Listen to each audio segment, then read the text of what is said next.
اللہ الرحمن الرحیم۔ السلام علیکم ورحمۃ اللہ۔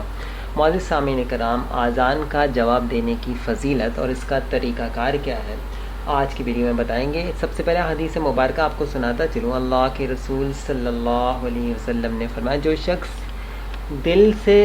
سچے دل سے جو ہے اذان کا جواب دے اور جیسے مؤذن کہے ایسے شخص کے لیے جنت میں اس ٹھکانہ ہے، یعنی ایسا شخص جنت میں داخل ہوگا۔ مسلم ابو داؤد میں یہ حدیث مبارکہ موجود ہے۔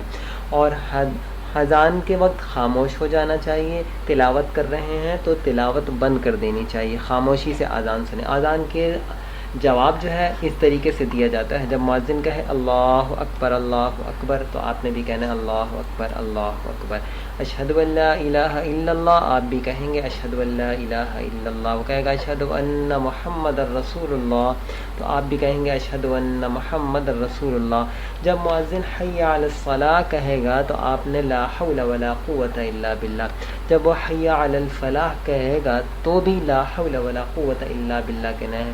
باقی اللہ اکبر آپ بھی اللہ اکبر، لا الہ الا اللہ تو آپ بھی لا الہ الا اللہ کہہ دیں گے آخر میں۔ اذان کا جواب دینے کے بعد اللہ کے رسول صلی اللہ علیہ وسلم پر درود پاک ضرور پڑھیے۔ درود پاک پڑھنے کے بعد آپ دعا فرمائیں، جو آپ کی حاجت ہے، پریشانی ہے، اللہ رب العزت اس وقت میں بھی دعا ضرور قبول کرتے ہیں۔ یہ دعا کی قبولیت کا وقت کہلاتا ہے۔